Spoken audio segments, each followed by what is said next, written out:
Welcome, everyone. I'm very pleased to welcome you all to today's webinar. And so today we'll be talking about policy and regulatory responses to self-supply. Thank you so much for joining. I know we have a wide spread of people joining from everywhere. So very pleased that you could join us today, or if you're watching the recording afterwards, very glad that you could make the time for it. So my name is Diana Gonzalez, and along with my colleague Tim, who you will hear from in a moment, we lead the RWSN self-supply theme. Now onto the agenda and the content for today's webinar. So today we will explore how different countries are addressing self-supply of water services through policy and regulation. And we're very lucky to be featuring 4 case studies from different continents and get insights into diverse approaches across high, middle, and low income contexts for self-supply. So we will start with some opening remarks from Tim, and then we will go into the first round of presentations and Q&A. So here we'll hear about policy responses to self-supply in Indonesia and also from Ethiopia.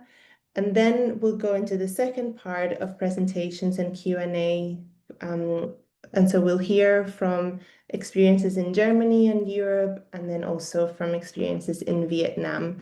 And then we'll go into another round of Q&A, and we'll close the webinar then. So I hope you're very excited. We have a really awesome lineup of speakers and curated experiences and insights from many different parts of the world. So we're hoping to bring that cross-learning and diversity through today's webinar. So to kick us off, for the next slide, please. Thank you. We will hear from Dr. Tim Foster, and he is the co-lead of the RWSN self-supply theme. He's an associate professor at the University of Technology, Sydney, and he brings more than 10 years of experience working on rural water supply issues across Africa, Asia, and the Pacific, and a wealth of experience on self-supply. I will hand over to you now, Tim. Thank you. Thanks, Diana. And hello, everyone. Thank you very much for joining the webinar today. It's great to have you all on board. We've got some really interesting presentations and discussion ahead of us. So I'm really excited about the next hour or so. And today is really about discussing and learning more about the way policy and regulation can help guide self-supply. And we're going to be looking at examples from different parts of the world. So Sean, if I can ask you to skip ahead a couple of slides. And I think that it's a useful starting point for today, which is something that almost everyone will know on this call is that self-supply is ubiquitous globally. It's found everywhere. More than 1 billion people worldwide have a private well. You add on household rainwater tanks onto that, that's more than 1 in 7 households globally are supplying their own water. So it's a widespread phenomenon. But one of the interesting things or surprising things is that there aren't many countries in the world that have policy or regulation that at the minimum acknowledges or recognizes this, but even fewer examples of policy that is looking to support self-supply or safeguard users of self-supply systems.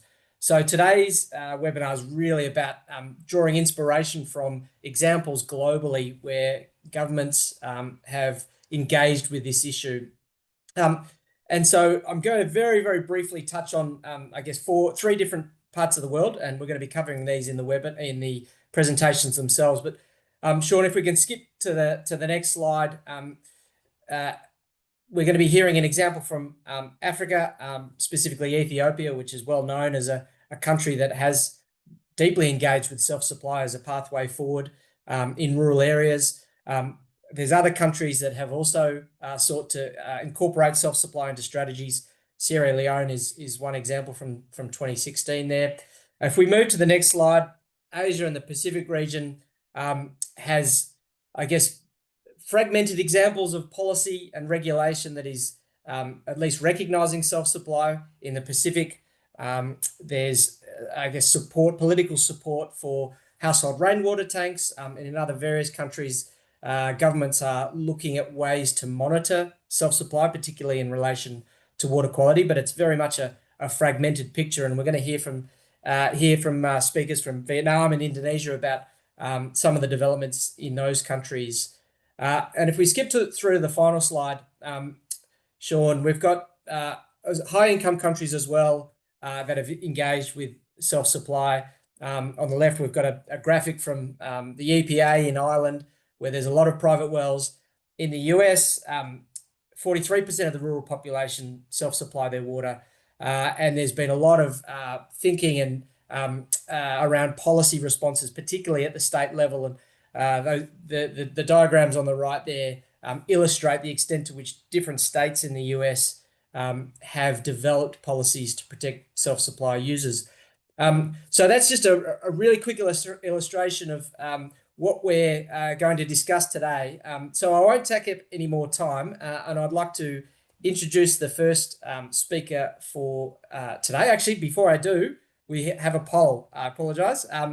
We've got a poll that's going to pop up on your screen, and that poll asks or poses two questions we'd like you to answer based on your experience and your country experience. The two questions are as follows. To what extent is self-supply recognised or supported in policy and regulatory frameworks in your country? So there's 4 possible responses there.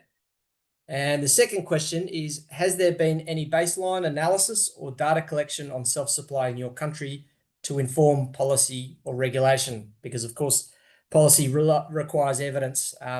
So we'd be interested in your views on those two questions, and I'll give you a minute to respond to those. Please note that if you can't see 2 questions on your screen, you should be able to scroll down to get to the second question.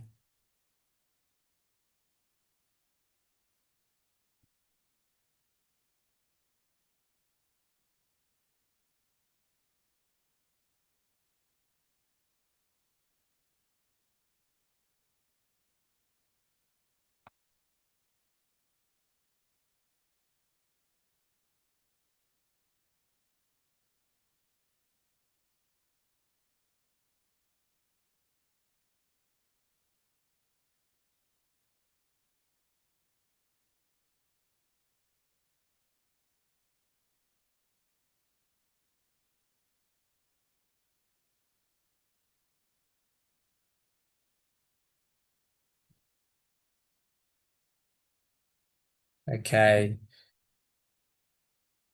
Thank you very much. So the results are in.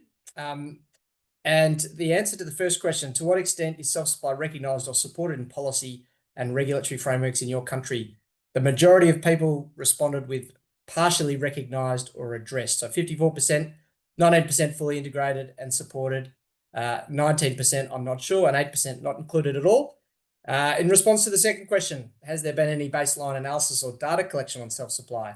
The most common response was yes, 38%, followed by not sure, 35%, no, 12%, and in progress, 15%.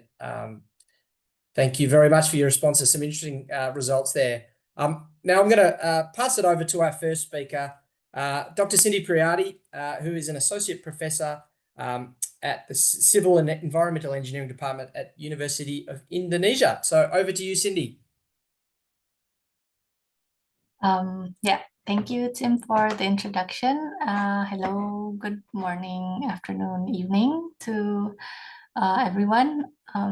Yeah, it's a very nice opportunity to be here amongst other speakers, but also yeah, attendees from everywhere, from South Africa, Finland, Serbia, India. Yeah, so I guess well, us as speakers will be sharing our experience and our insights from each of our country, but it would also be really interesting if you could also share how it's going where you work. I think looking at the polling results, it would be really interesting to see the different spectrum of how self-supply is regulated in different countries. So I would talk a bit about Indonesia, where I work on self-supply. So can go to the next slide. thank you, Sean.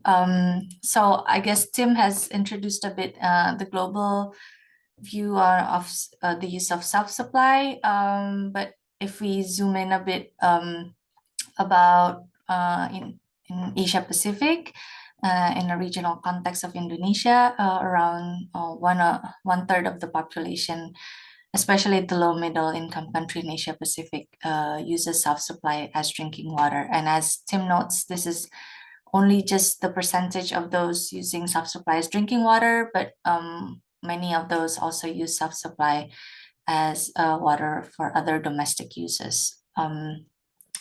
Next. In Indonesia, specifically, it's also similar to the regional proportion, where about a third of Indonesia's population uses self-supply for drinking water source, and which in this case, because we are the rural water supply network, the rural communities uses self-supply much more than the urban population. Yeah, next. And so I guess as we are the self-supply working group, and maybe most of us are familiar with how self-supply could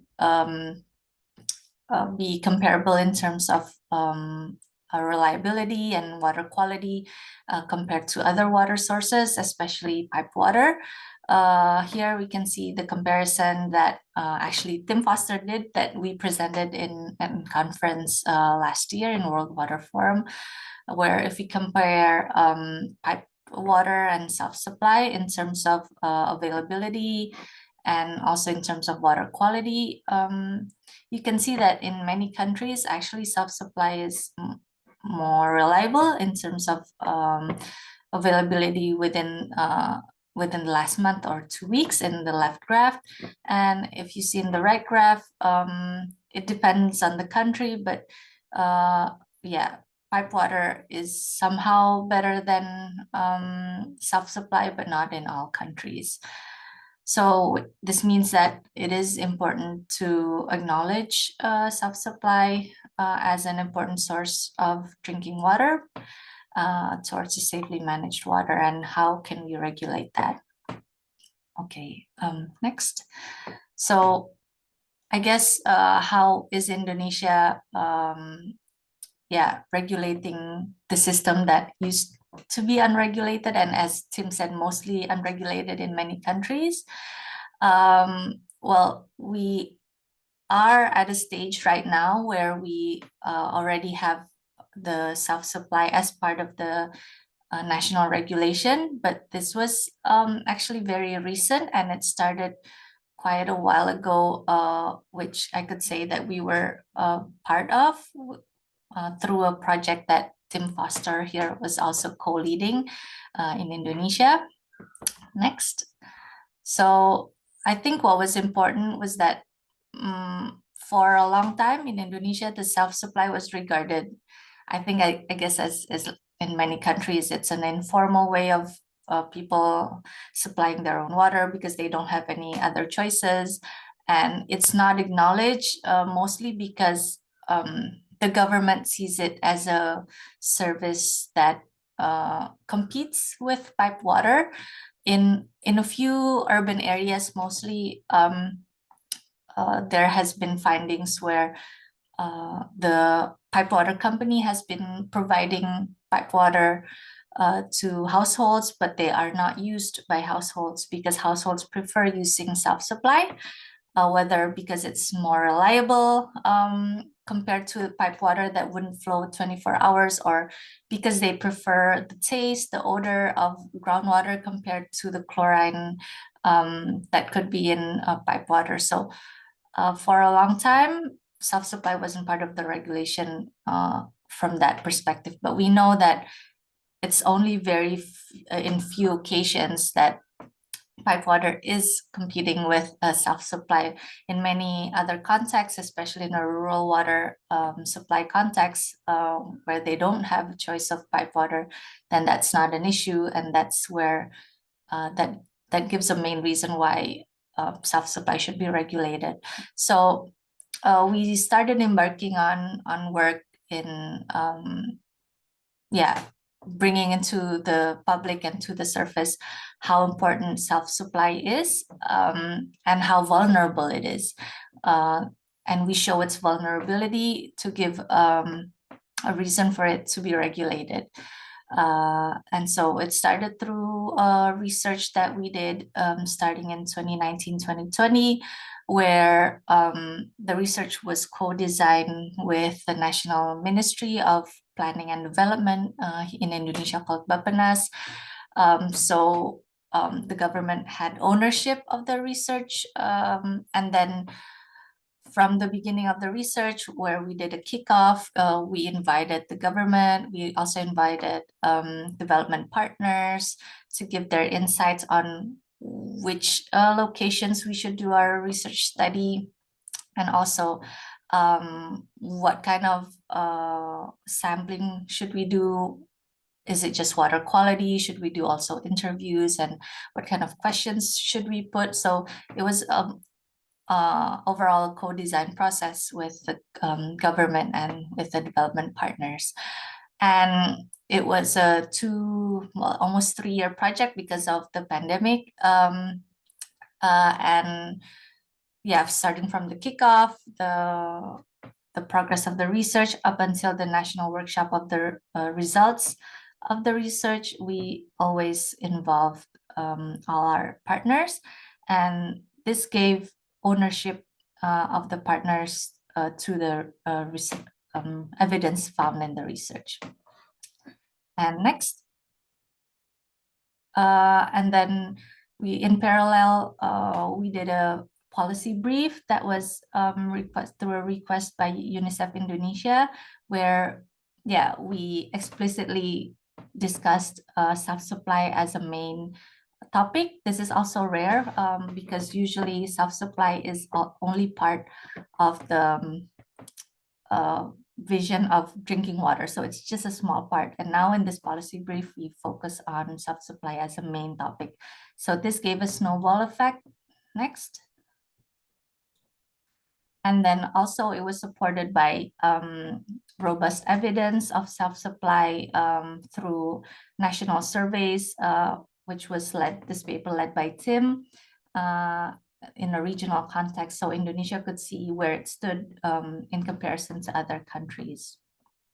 Next. We also published a paper where we had recommendation how to manage self-supply, what kind of governance was needed, and how we can use a risk-based approach to do a self-supply governance that wouldn't be too much of a burden on the government, because then you could share the load to also the users. Next.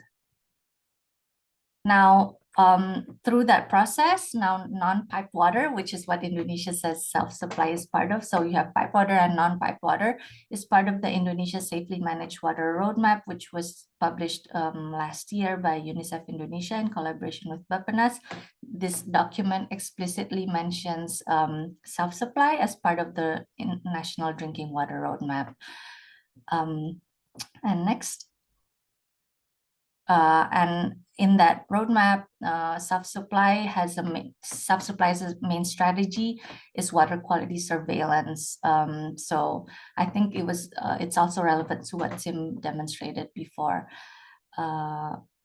because and also besides that, next. The other support is also transitioning households without safe water access to self-supply with allocated funding. That's also mentioned in the national strategy. So that's the first start, because self-supply has never been explicitly funded in any of the roadmap or strategy for drinking water. I guess that's a bit of picture from our end in Indonesia. So looking forward to the questions and discussions. Thank you.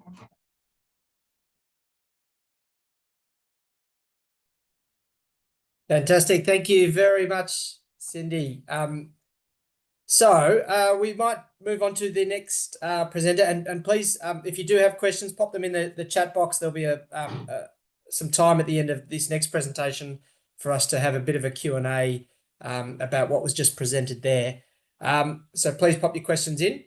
Our next presenter is Lemessa Mekonta, who is the Ethiopia Country Director for IRC WASH. So over to you, Lemessa. Thank you, team. Hi, everyone. I am speaking from Ethiopia, Addis. I am from IRC. I will talk on self-supply policies and the practices in Ethiopia, mainly around how indigenous knowledge on having own water supply got recognition by government, and then how the country has moved from like research, evidence generation into policy development around self-supply. These are outlines for my presentation. I will talk through each of them gradually. Next.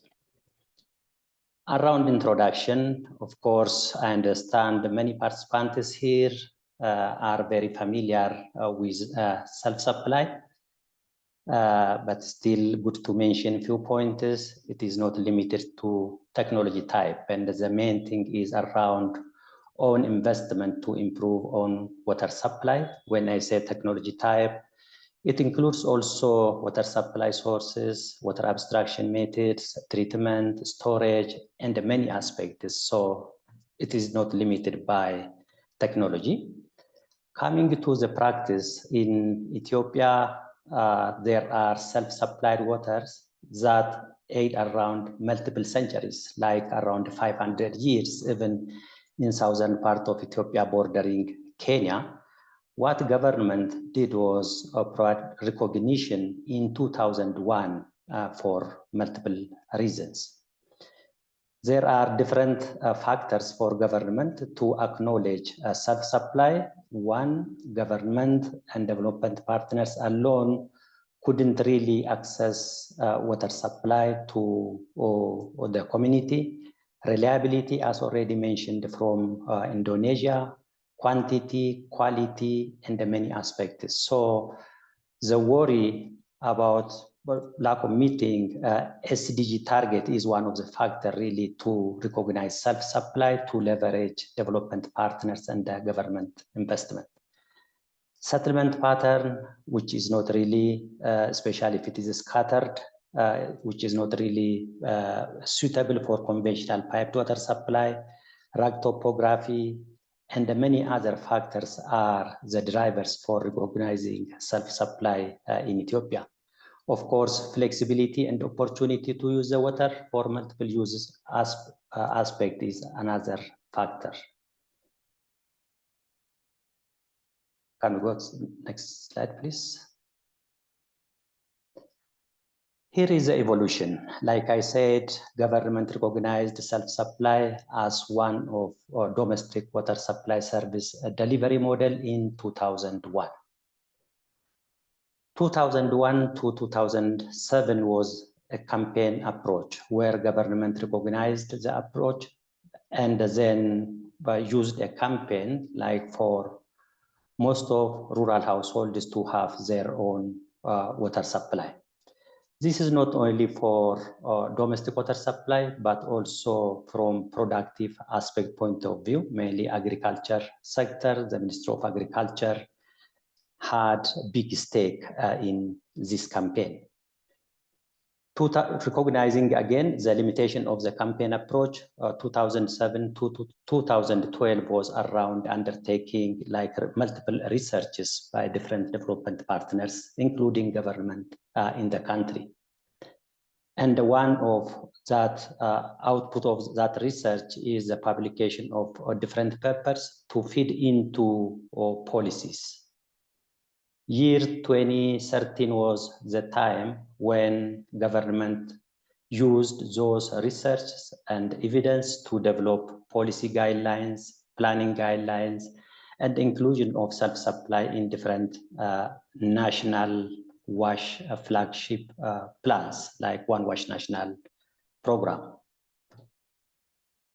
Again, as of 2024 or as of 2014, it has been piloting and testing in different parts of the country. So these are the different timelines with different milestones in developing policy for self-supply, in undertaking research, evidence generation, and then piloting and implementation. Next slide, please. In terms of policy, again, government, of course, recognized in 2012, 2030, three major documents were produced. One is a self-supply policy guidelines, where the screenshot of cover page is indicated on the right.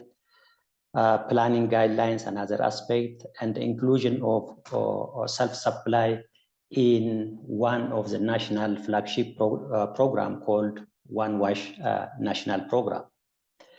Just to give you a figure, in 2012, when government recognized self-supply, the target was to reach 30% of the then unserved population through self-supply, which is equivalent to around 15% of the rural population by that time. Next slide, please.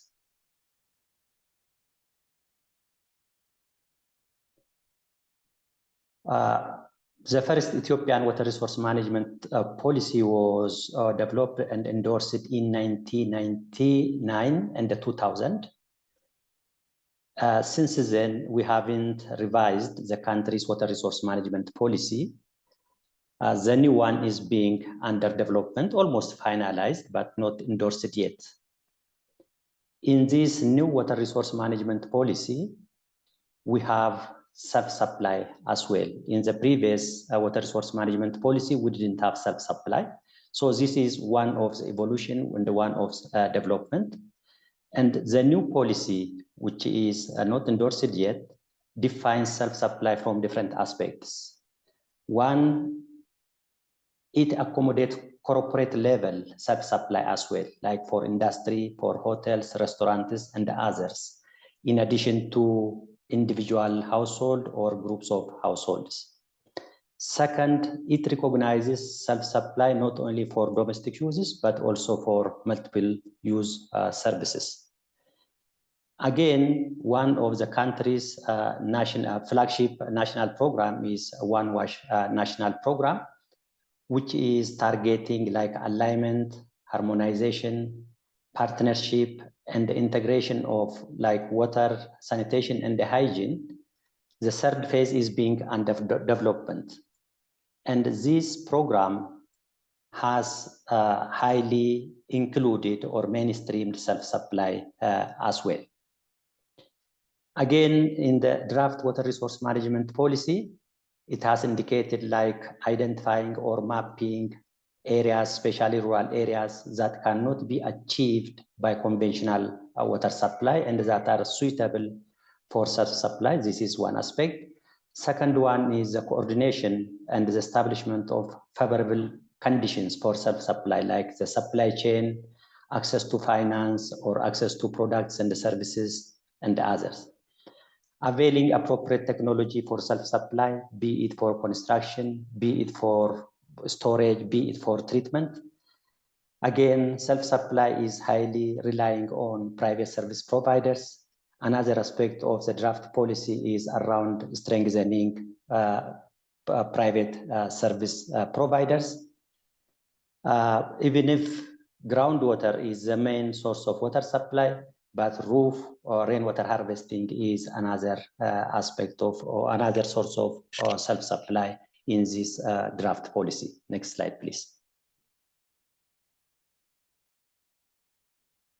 If we have look at the current and the future trend, again, in addition to domestic water supply, self-supply is becoming very attractive for other sectors as well. Of course, like I said, it is already included in the revised water resource management policy, which is under progress. Again, productive use water services around income generation, livestock watering, household irrigation, From health aspect, again, household sanitation, hygiene, production of nutritious food, food security, household energy like biogas digester. So these are other factors that are making self-supply more attractive to other sectors in addition to domestic water supply. Next slide, please. Of course, there are challenges. A few of them are like it's not well communicated. The policy documents, the planning guidelines are not well communicated to different actors in the sector. Water quality, which is again the primary issue for domestic water uses. Monitoring, including number like how many water supply, self-supply facilities are in the country. The ladder, when I say ladder, like the traditional, improved, and the water quality status. These are some of the challenges we have for self-supply. Supply chain is another aspect, including like availability, proximity, affordability, quality, and access to finances. Next slide, please. As a way forward, again, irrespective of the percentage of contribution of self-supply to SDGs, self-supply is non-negotiable to achieve SDG, because we can't address through conventional water supply approach or piped water supply every corner of the rural people in the country. Again, it requires, especially if we are focusing on domestic water supply, we need to ensure the water quality of self-supplied water. If we can make, for example, sanitation and hygiene behavior change as one of the components of self-supply, household water treatment and safe storage, improved construction at water sources, and using sanitary lifting devices. So if we put this as a package to self-supply, definitely we can improve the water quality for self-supply. Others, for example, it requires also collaboration with other sectors like agriculture, health, energy. They do have experiences working around household investments. So collaboration among all these sectors is really very vital. In addition, it is one way of employment opportunity, working with any sector or ministry who is responsible for like labor is another sector to collaborate and work with. Supply chain services and the products, access to finance, especially for those who cannot afford for upfront payment, product quality, availability, and these are elements that really need attention for self-supply. Thank you. These are few references or resources. Thank you so much. Back to you. Fantastic. Thank you very much, Lamesa. And thank you again, Cindy. I think two really interesting examples of the policy development process and also the really important role of evidence and research and advocacy in informing and guiding those policy responses. And the next two speakers will give different perspectives. They'll give the government perspective. So that sets us up really well for that, for those presentations as well. But before we get to those presentations, we are going to have some time for Q&A for the speakers who've just presented. So please do put any questions, comments, feedback in the chat box, and we can direct those to either Cindy or Lamesa to respond to. I'm not sure if we've got any questions just yet. I did see a comment from Matthias. Good to see you online, Matthias, about the example from Thailand, and I agree that's a really great one to highlight. And I know that I sort of referred to private wells earlier, but as Lamesa mentioned, rainwater harvesting plays a big role in the self-supply story, and the Thailand example that has been so well described in that RWSM document I think you produced, Matthias, is well worth a read. and it gives a really interesting example of how governments can really catalyze self-supply at scale. And so I would encourage you all to click on that link and have a look at that Thailand example. There are a few Do we have questions any- in the Q&A box. I don't know if you're able to see them, Tim, but I can read them out. So we have a question actually from Matthias. Thanks for your question. His question is, can you elaborate a bit more on how self-supply was, one, recognized, and two, supported in your countries or in different countries, but I'll pose it to the speakers in your country. So around how it was recognized and supported.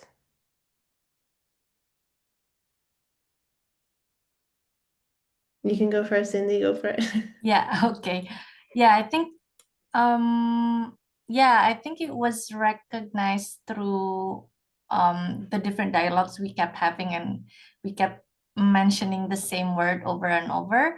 I think in English there's the term self-supply is really good to represent, you know, the whole this whole group of water that is supplied by the households themselves, but we don't have that term in Indonesia. And like during our research, we tried to find the translation, because I think that's an important way to communicate it to the stakeholders.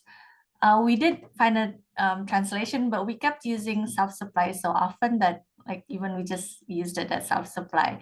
So I think, yeah, how it was recognized, I think it's important to agree on a term, because I think in different countries it could mean different things. And yeah, as you mentioned, like maybe self-supply to most people is just groundwater or like boreholes in households, but it's also rainwater, right? And yeah, we want to make sure that that term encapsulates that the whole spectrum of self-supply. And I think I also saw that Bettina shared the UNICEF Bappenas roadmap for safely managed drinking water. I think that's like the first time I feel like it's explicitly mentioned in a national document, although it's still a policy and not yet regulated. But yeah, I think it's a step. Because for the moment, our regulation and our national law only covers water resources and not drinking water. So we still have a long way to go to make sure it's part of the regulation. But I think that was the step, and it's important that in the roadmap, one of the mention is how there's actually a small amount of funding, even though it's very small, but to transition households without access to drinking water to be able to construct their own well. I think that's the first time it's mentioned anywhere, because like usually it's like directly pipe water. So to know that the government wants to allocate funding for that, I think that's really a big step. Thank you, Cindy. Lamessa, would you like to add anything to that? Yes, thank you. The experience from Ethiopia, like I said, there are indigenous knowledges already where peoples used self-supplied water sources like for more than 500 years. These are already evidences, these are already alive evidences in the southern part of the country. But government gave recognition for this indigenous knowledge in 2001, because that was a time when government realized development partners and the government resources alone can't provide full or universal coverage, especially for rural areas. Government wanted to leverage on users' knowledge and on users' resources. But the mistake in 2001, 2002 was government used like a campaign approach without availing appropriate supply chain about technical products, services, and so on. So mainly 2003, 2000 up to 2006 was a big campaign throughout the country for rural households to have the so-called water bank. be it pond based on surface runoff harvesting or roof rainwater harvesting or shallow well and so on. But through time, it was realized that sustainability was an issue because people couldn't get access to, for example, construction materials or pumps or storage aspects and so on. So it was through 2007 up to 2012 where really multiple researches, data collection, evidence generation on self-supply throughout the country were conducted. So it was a big move, like on how to set up appropriate supply chain, identifying the limitation of the campaign, and so on. So based on those results, government, with the lead of government and other development partners, policy guidelines was developed. And in the countries, the so-called One Wash National Program, self-supply was also included as one of service delivery modalities. So if we have looked at how it has been evolving since 2001 up to now, it is really a big achievement. In the previous water resource management policy, which was endorsed in 2000, there was no award mentioning about self-supply. But our new policy and also all the programs, you can find self-supply here and there. And I hope that will further evolve in the future. Thank you.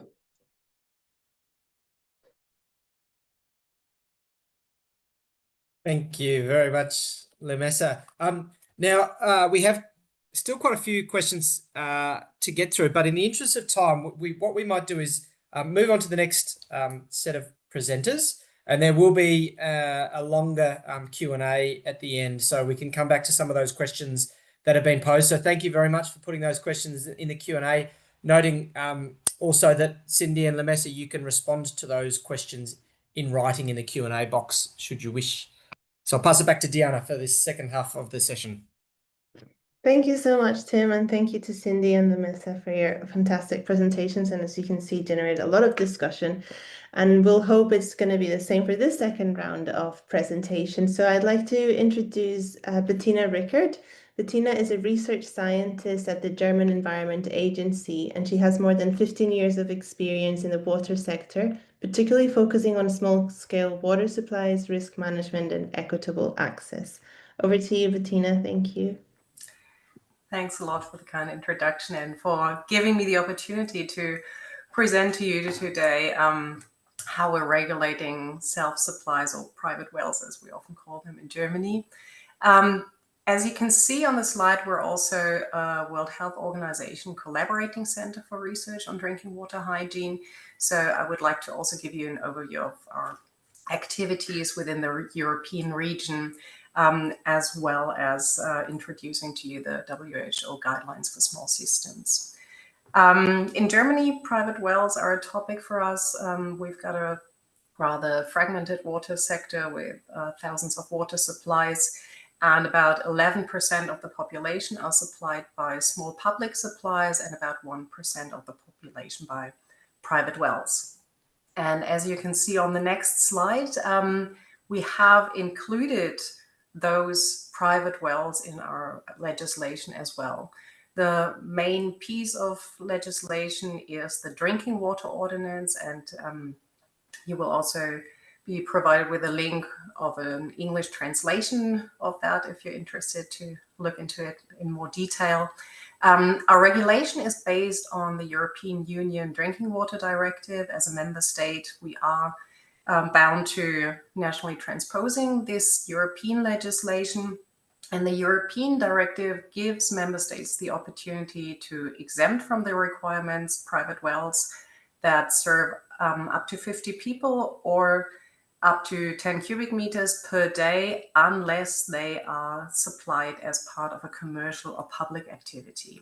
However, in Germany, we decided not to exempt those supplies, but to include all of them, and all of them are subject to drinking water monitoring in order to aim at achieving an equal health protection for all. So also for the private wells, the same limit values apply. They have to be notified to the local health authorities, and there is a complementary approach of self-checking by the operators as well as independent surveillance by the authorities. This independent surveillance includes not only monitoring, but also site inspections and checking whether the operators fulfill their obligations. And when it comes to private wells in the legislation, we differentiate between private wells that are exclusively for own supply, so just for one premise, just for one family, and the ones that are operated with a commercial or public activity that could, for example, be small businesses, farms, or even private wells that are providing the drinking water also to the neighboring properties. On the next slide, you see as an excerpt of this legislation the frequency of testing of supplies. And in the red box, you see the requirements for the private wells. The group A parameters, which is mostly the microbiological parameters, have to be analyzed once per year. And the group B parameters, mostly the chemical parameters, at least once every 3 years. So they are subject to regular monitoring. However, as you can see with these frequencies, it is challenging to show trends or seasonality in the analytical results. On the next slide, I would like to flag one challenge that we experience also with the regulation of private wells.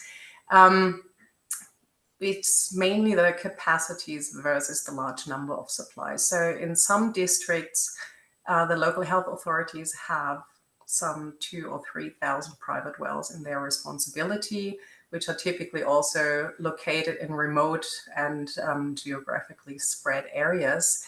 So it is hard to reach them. Adding to that, the operators of those systems typically have different day jobs rather than mainly operating the water supply. So it is challenging to conduct the surveillance during normal working hours, and in some of these settings, therefore, lower frequencies may be more realistic. Adding to that, it is important to support the operators because they are often not technically trained in WASH topics. So there's a large need for advice, and the site visits conducted by the health authorities can be used to improve the operator's problem awareness. On the next slide, I would like to show you what we try to do to improve the situation and to create an enabling environment. We have established a joint interinstitutional working group for private wells with experts from some national authorities, including the German Environment Agency, as well as 16 federal states representatives and some local health authorities. So the situation is that the legislation is issued at the national level, but implementing this legislation is the responsibility of the federal states. So it's important that they are in this working group as well.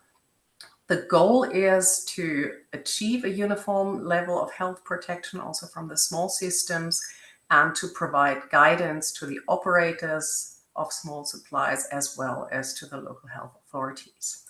And we meet regularly to exchange experiences and to discuss new emerging issues.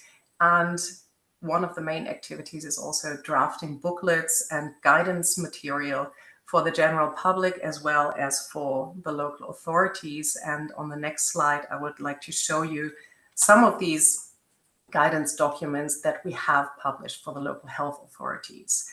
The objective here is to support the authorities in their surveillance activities and to give recommendations where the legislation, the ordinance, is leaving some flexibility on how to implement it, and to achieve, wherever possible, a unified approach for the surveillance.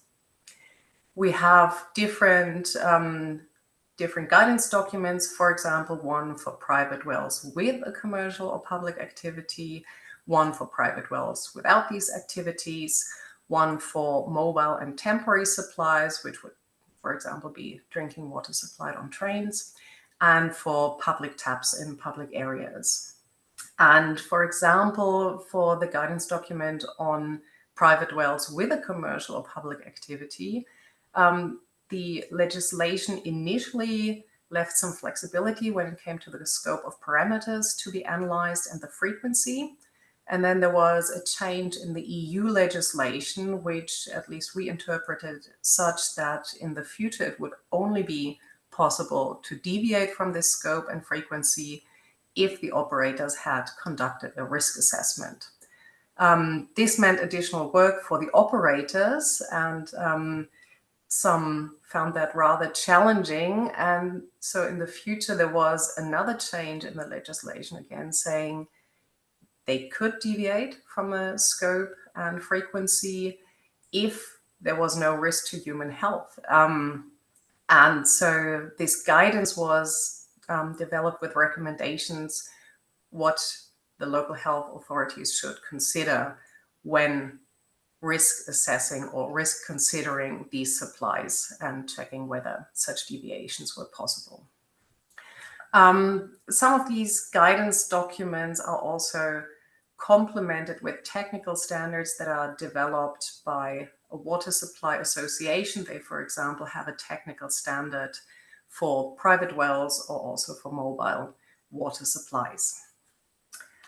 On the next slide, you see a booklet that we have developed for the operators of private wells with recommendations on the operation for private wells with and without a commercial use. It's giving them background information, including on risk factors to look out for in the vicinity of their systems, but also gives recommendations on if there is something not in order, how to remediate that and take action. It also includes templates, for example, for notifying the systems to the authorities and for sanitary inspections. And we have printed that in a rather large number and also provided online, including versions of the templates that can be easily edited for the practical use.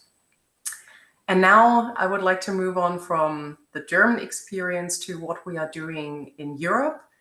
The Protocol on Water and Health is a policy process within the European region under the Secretariat of the Regional Office for Europe of the World Health Organization, as well as UNECE. And under this protocol, we as Germany are leading together with Serbia the program area on small-scale water supply and sanitation systems. And under this activity, we started with publishing an awareness-raising brochure setting the scene what actually the challenges are when it comes to small water supplies. We then conducted a survey which had a return rate of over 80%. So we got a nice overview of small systems within the region and published the results, which showed that from the responding countries, about 7% of the population are supplied by private wells. And we also gathered information on how they are actually regulated, what we know about the numbers and what we know about the drinking water quality. There was also a lot of very interesting descriptive information coming back from the survey. So we also published policy recommendations.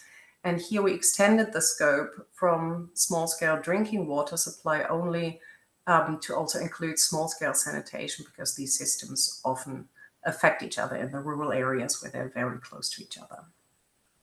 And last but not least, there's also a document on costing and financing of small systems. So if you're interested, I hope you will also be able to view all these documents online. Moving on from Europe towards the global perspective, WHO has also updated their guidelines for small drinking water supply systems. There used to be guidelines published in 1997 that had a focus on community managed water supplies.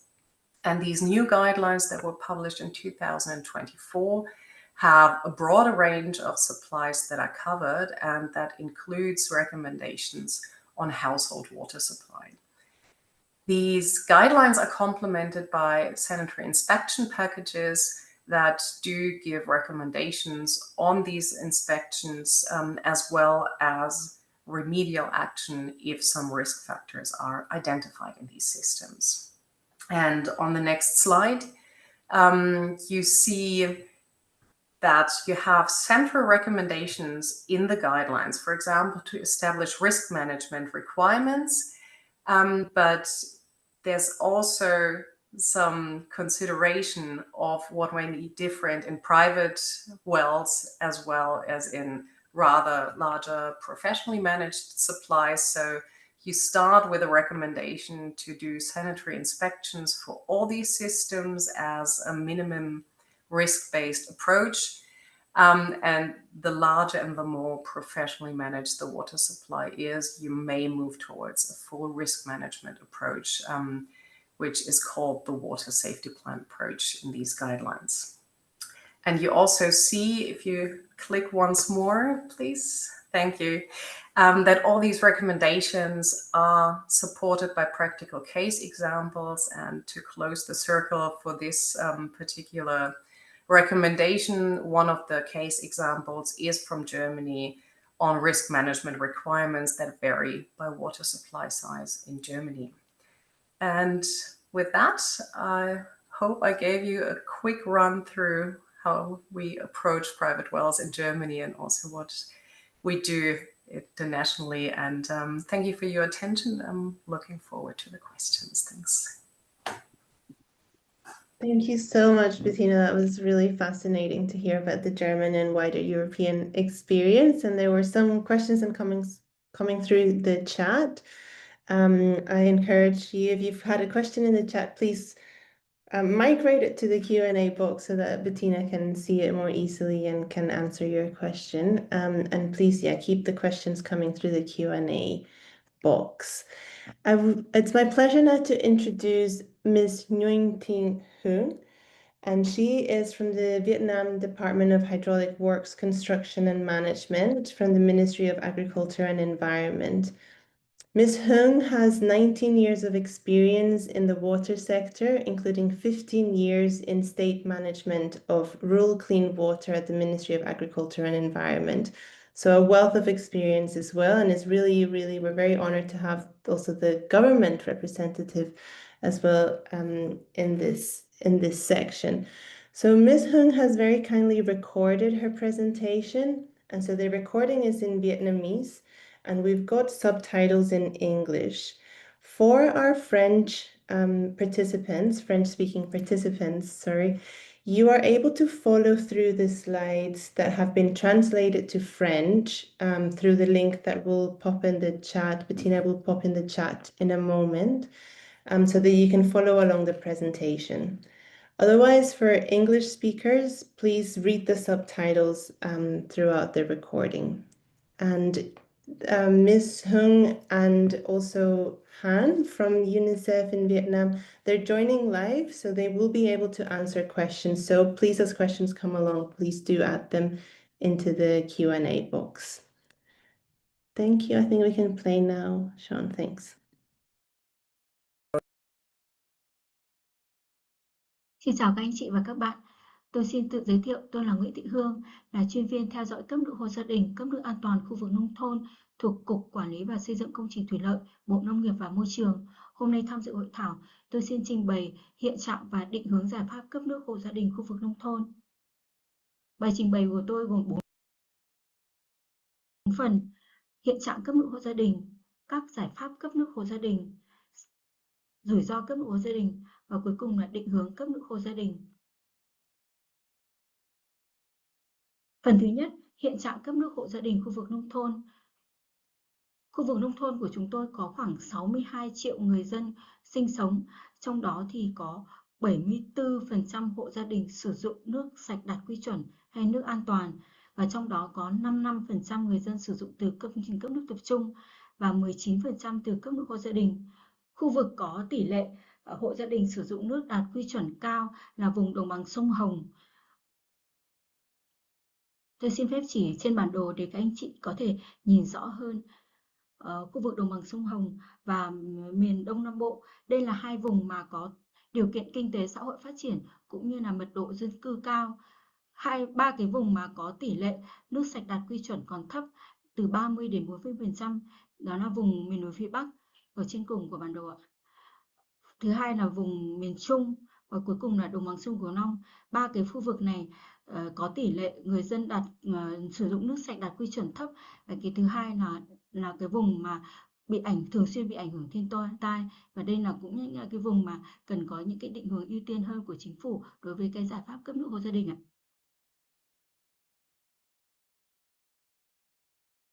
Trong số 27 triệu người dân sử dụng các loại hình cấp nước hộ gia đình tương đương với 45% dân số, thì chỉ có 70% người dân là sử dụng các cái loại hình xử lý nước từ đơn giản đến phức tạp.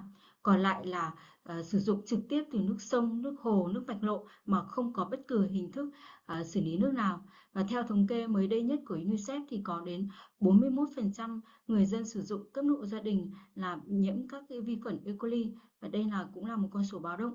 Và cái loại hình cấp nước hộ gia đình mà chiếm chủ yếu ở Việt Nam đó là giếng đào và giếng khoan. Nó sẽ tập trung ở cái vùng mà có cái nguồn nước dưới đất tốt, ví dụ như Tây Nguyên và miền Bắc miền Trung. Còn cái khu vực mà nguồn nước dưới đất gần như không có hoặc hạn chế như đồng bằng sông Cửu Long thì sử dụng các cái hình thức là thu trữ nước mặt hoặc nước mưa, và đây cũng là một cái hình thức mà không đảm bảo an toàn về số lượng và chất lượng, nhất là khi thiên tai thì gần như là bị không có nước, thiếu nước sử dụng.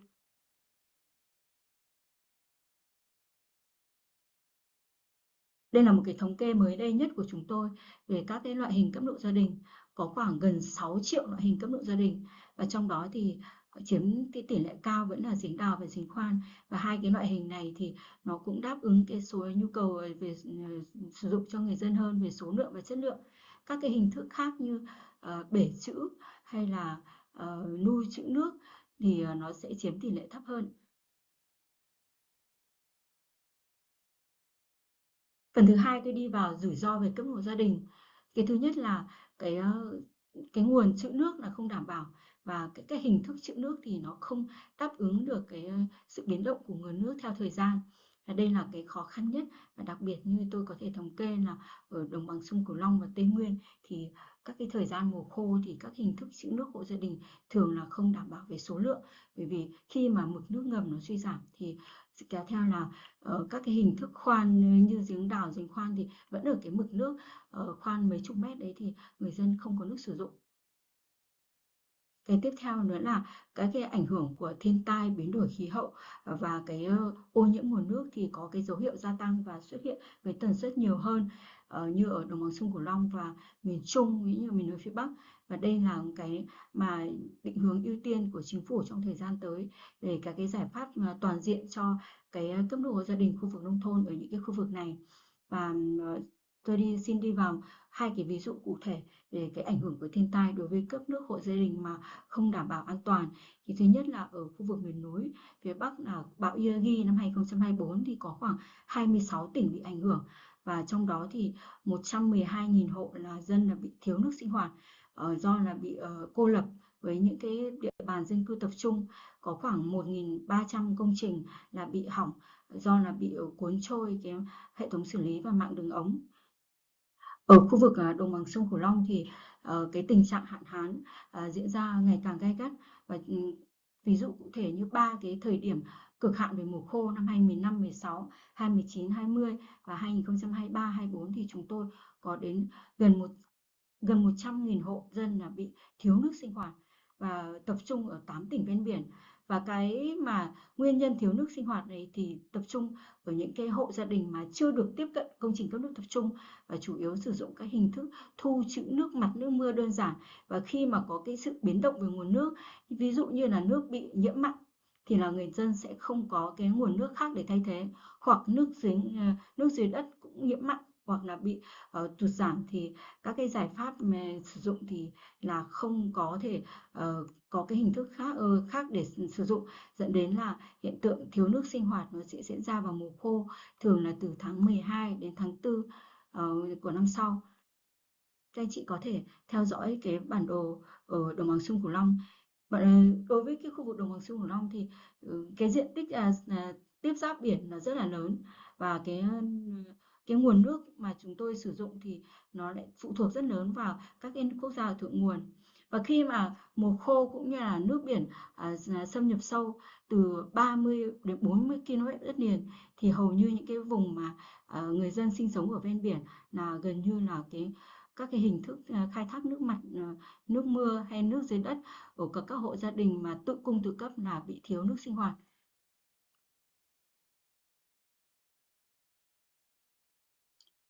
Cái giải pháp cho các cái cấp nước hộ gia đình ở khu vực nông thôn ở Việt Nam thì chúng tôi đưa vào 4 cái giải pháp chính. Thứ nhất là về cái cơ chế chính sách cũng như là nguồn vốn, về các cái hướng dẫn kỹ thuật, về truyền thông và về khoa công nghệ hợp tác quốc tế.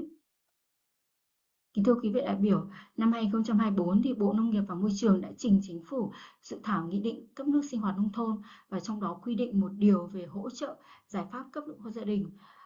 Đối với những cái khu vực mà người dân nghèo, các hộ cận nghèo, hộ gia đình chính sách thì chúng tôi sẽ ưu tiên là hỗ trợ tối đa là 70% để người dân có thể tiếp cận các cái giải pháp cấp nước hộ gia đình đạt chuẩn.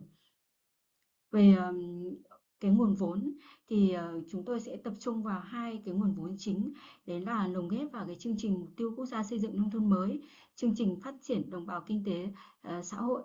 Trong đó thì ưu tiên về các cái chính sách để người dân có thể tiếp cận được cái giải pháp thu trữ nước hộ gia đình đạt chuẩn, các cái mua được các cái thiết bị xử lý nước đảm bảo an toàn.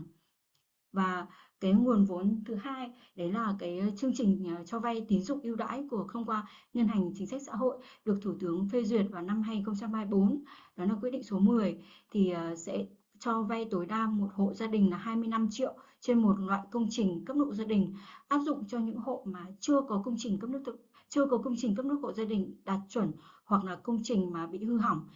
Thời gian cho vay là 60 tháng và lãi suất cho vay là 9% một năm. Đây là một cái chính sách là khá hiệu quả và theo thống kê mới đây nhất của chúng tôi thì có khoảng 3 triệu hộ gia đình đã sử dụng cái nguồn vốn vay này để đầu tư công trình cấp nước hộ gia đình. Về cái giải pháp về huy động cái nguồn lực quốc tế cũng như khoa học công nghệ thì thứ nhất là tổ chức UNICEF đã luôn đồng hành cùng với chính phủ Việt Nam trong các cái giải pháp về cấp nước cho những cái vùng mà thường xuyên bị ảnh hưởng thiên tai, và đặc biệt là năm 2024 do ảnh hưởng của bão Yagi thì UNICEF cùng với Bộ Nông nghiệp và Môi trường đã xây dựng cái văn kiện dự án hỗ trợ bão Yagi cho khoảng 60.000 trẻ em và người dân nông thôn được tiếp cận với nước sạch nông thôn, và trong đó thì sẽ tập trung vào những cái khu vực mà bị ảnh hưởng nặng nề nhất về cái giải pháp hỗ trợ trong thiên tai và phục hồi sau thiên tai. Về cái kỹ thuật, về cái giải pháp kỹ thuật thì Bộ Nông nghiệp và Môi trường năm 2022 thì đã ban hành cái thông tư 23 về cấp nước an toàn, và trong đó quy định một chương riêng về thu trữ và xử lý nước an toàn hộ gia đình. Chúng tôi tập trung vào 3 nhóm giải pháp chính, đó là người dân phải lựa chọn những cái nguồn nước an toàn. Cái thứ hai là phải lựa chọn những cái hình thức xử lý nước và thu trữ nước an toàn. Cái thứ ba là trách nhiệm của người dân trong việc mà sử dụng nước tại nhà về những cái đảm bảo an toàn, ví dụ như là các hình thức mua các cái thiết bị trữ nước đảm bảo. Cái thứ hai là có áp dụng các cái công nghệ xử lý nước ở những cái khu vực mà có nguồn nước bị ô nhiễm. Về cái giám sát chất lượng nước thì mặc dù trong cái quy chuẩn tiêu chuẩn về chất lượng nước do Bộ Y tế ban hành ở Việt Nam thì không có đối tượng áp dụng là cấp nước hộ gia đình. Tuy nhiên thì Bộ Nông nghiệp và Môi trường đã xây dựng cái quyết định số 896 năm 2024, và trong đó thì giao cho các ủy ban nhân dân tỉnh là phải có cái quy định riêng về giám sát chất lượng hộ gia đình làm sao phù hợp với đặc thù của nguồn nước của từng địa phương. Và trong đó chúng tôi theo thống kê thì hiện nay chúng tôi đã có khoảng hơn 10 tỉnh là ban hành được cái cũng như hay là quy định những cái giám sát chất lượng hộ gia đình. Ví dụ như Long An sẽ chọn khoảng 14 cái chỉ số để giám sát, và trong đó tập trung vào cái chỉ số về hữu cơ và chỉ số vô cơ. Về cái hướng dẫn kỹ thuật thì năm 2017 Cục Thủy lợi đã ban hành cái sổ tay hướng dẫn cấp nước hộ gia đình Và hiện nay thì Cục Thủy lợi thì hiện nay là Cục Quản lý và Xây dựng Công trình Thủy lợi cũng sẽ định hướng là xây dựng lại cái sổ tay này để đảm bảo cái phù hợp với cái giai đoạn hiện nay về nguồn nước cũng như là các cái biến đổi về thiên tai. Về giải pháp truyền thông thì cũng được nhấn mạnh trong các cái giải pháp về cấp hộ gia đình, bởi vì những cái khu vực mà người dân nông thôn của chúng tôi mà sống thưa thớt quanh biển hoặc là những cái miền núi, miền sâu, miền xa thì cái việc tiếp cận với các cái giải pháp thu trữ nước hộ gia đình an toàn thì thường là rất là hạn chế.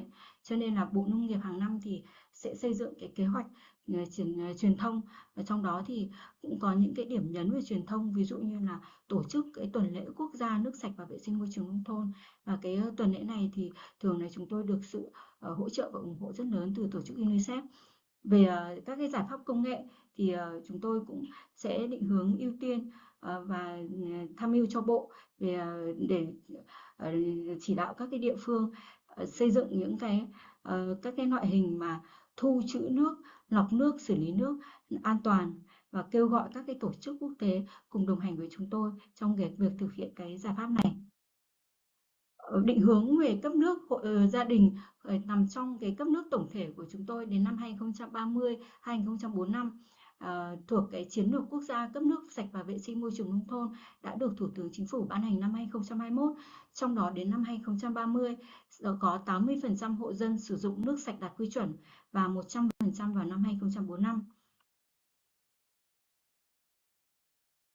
Thế để thực hiện được cái mục tiêu trên thì những cái định hướng giải pháp từ trung ương đến địa phương của chúng tôi sẽ được thực hiện như sau ạ. Thứ nhất là đối với Bộ Nông nghiệp và Môi trường thì chúng tôi sẽ trình và tham mưu cho Bộ làm sao để tăng cường cái đầu tư nguồn vốn cho những cái vùng mà thường xuyên bị ảnh hưởng thiên tai, lũ lụt, hạn hán, thiếu nước, xâm nhập mặn. Và cũng kêu gọi các cái tổ chức quốc tế để tham gia đồng hành với chúng tôi. Về địa phương thì sẽ chỉ đạo các địa phương là lồng ghép cũng như là thực hiện các cái giải pháp truyền thông, hỗ trợ các cái giải pháp kỹ thuật cho người dân trong việc thu trữ và xử lý nước an toàn hộ gia đình. Và cuối bài trình bày thì tôi xin giới thiệu một số cái loại hình thu trữ nước ở nước mặt, nước mưa ở những cái vùng mà thường xuyên bị ảnh hưởng bởi thiên tai, ví dụ đồng bằng sông Cửu Long.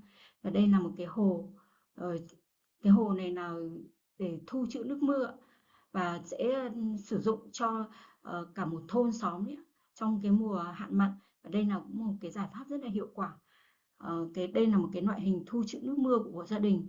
Và cái thu trữ nước này thì các hộ gia đình thì vẫn còn sử dụng cái đơn giản là chưa có cái thiết bị là tự loại bỏ 10 phút khi mà nước mưa ban đầu. Tuy nhiên thì định hướng của chúng tôi trong cái giai đoạn tới là sẽ để đẩy mạnh cái giải pháp khoa học công nghệ cũng như truyền thông để người dân sẽ cải tiến được những cái loại hình thu trữ nước mưa này. Bài trình bày của tôi xin hết. Xin cảm ơn ban tổ chức đã cho tôi cơ hội trình bày tham luận hôm nay. Xin cảm ơn sự chú ý lắng nghe của các anh chị và các bạn.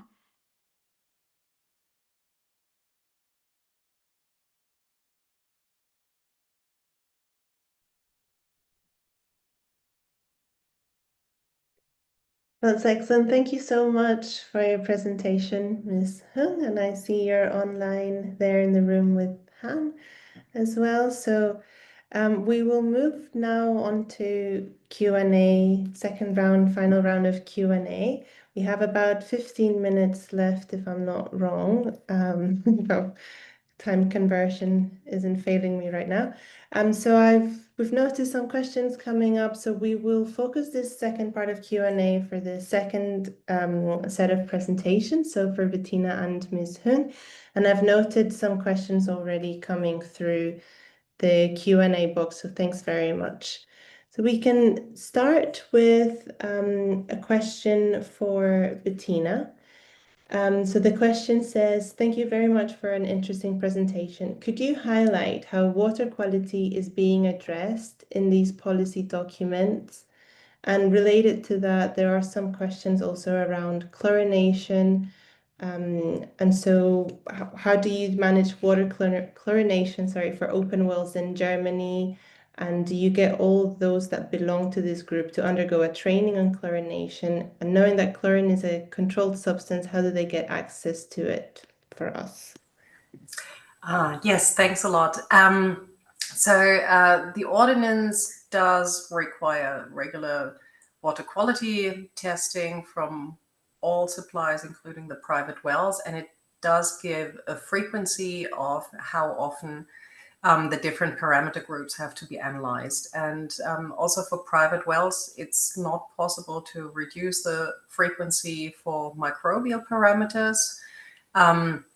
And the guidance documents give recommendations to the local health authorities in which cases some of the parameters frequencies may be reduced. For example, if there's no indication for site users in the vicinity that operate with these substances, or if there's no geological background for any of these parameters to occur. However, also for the guidance document for private wells, even for own use only, we recommend to have at least one full scope analysis.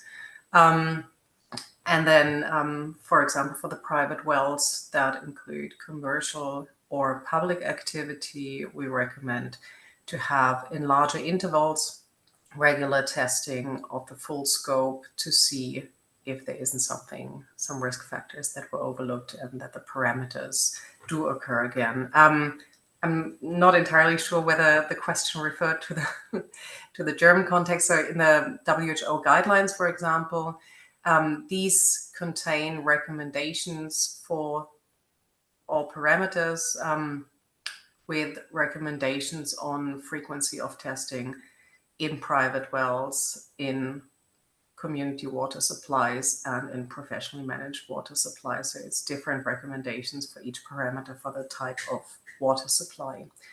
And to go back to the German context, when it comes to chlorination, we do not recommend to generally chlorinate water supplies, also not the private wells. But if there is an indication of a problem with the microbial water quality, they may be chlorinated, and we do have a list of processes and substances that may be used in chlorination as well as in other treatment processes, and that is applicable again to all water supplies from the private wells all the way to the large public water supplies. And we do not have a national training for all private wells operators, but they are bound to these requirements to use only these disinfection and treatment processes and substances. Thank you so much, Bettina. And there's more questions coming through as you're talking. So I've also noticed that Hung has started to reply to some questions in the chat, so that's great. I will ask you one that I don't believe has been answered yet, Ms. Hung. So this question says, thank you very much for an interesting presentation. Congratulations with this very great progress in acknowledging the difficulties rural households face with water access and water quality. Do you know if households are provided with solutions if their water is found to be dirty? Do you see a role for the private sector to reach these rural households with, for instance, water filters? So Miss Hương, Câu trả lời hai câu trả.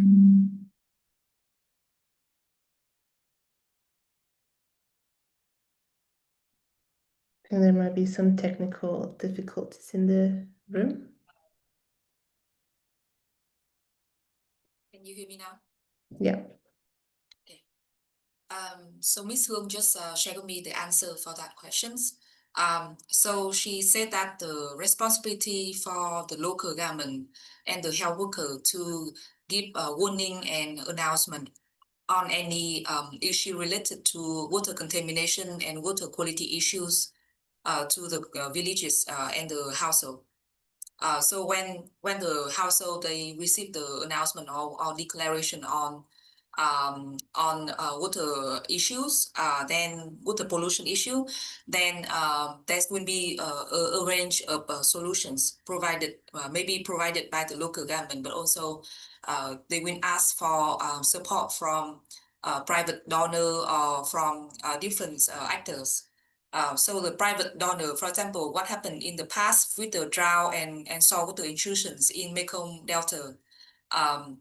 In the past, many private sector also participate to help the local community to respond to the drought and saltwater intrusions, giving the solutions also like donation, like in-kind donations, like water filter.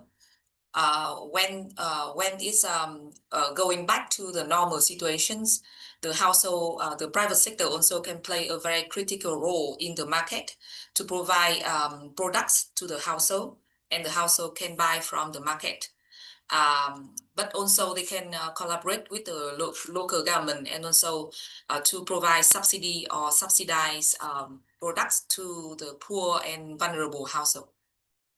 That answer the first questions. Thank you so much, Hung and Han. I'll jump in, but then I'll hand over to Tim to also ask some of the questions, because I'm asking the ones I'm interested to know about. I'm being very selfish. But I'll ask this question because I think it's very interesting, and I'd love to hear the perspective from both of you.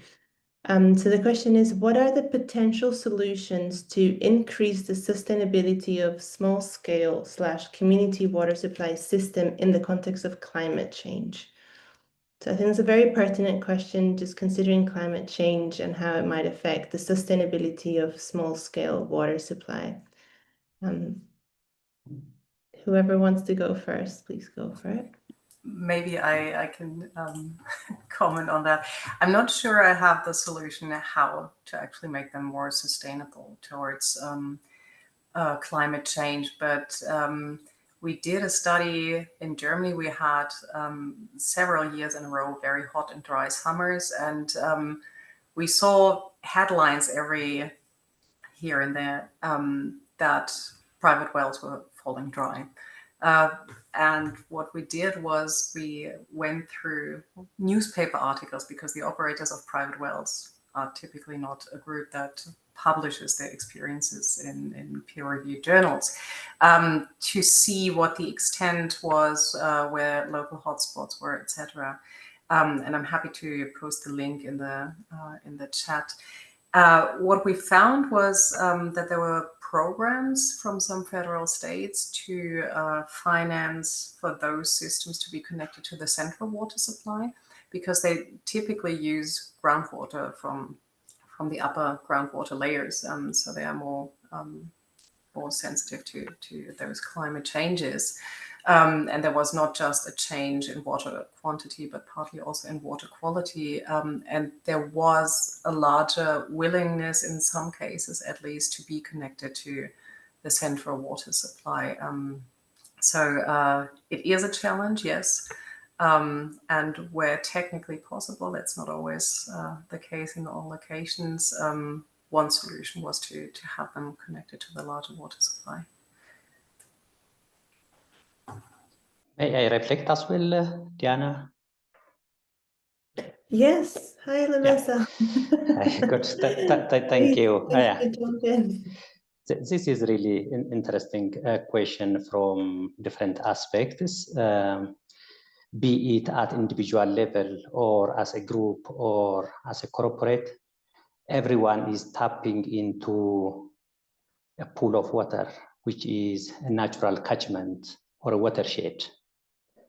Of course, sustainability is linked to many aspects. One is we need to ensure about the source of water supply itself through catchment management. Secondly, it is related to supply chain, like spare parts. Thirdly, around management capacity. I don't know, someone has already mentioned about water safety planning, and water safety planning is a special tool to bring all these aspects together, especially around engaging users at catchment level to ensure water quantity and the quality, including sources of pollution and so on. Then on top of that, if we are able to build management capacity and ensure supply chain, I think we can minimize sustainability issue more or less to like 10% or 20%. This is just my feeling. Thank you.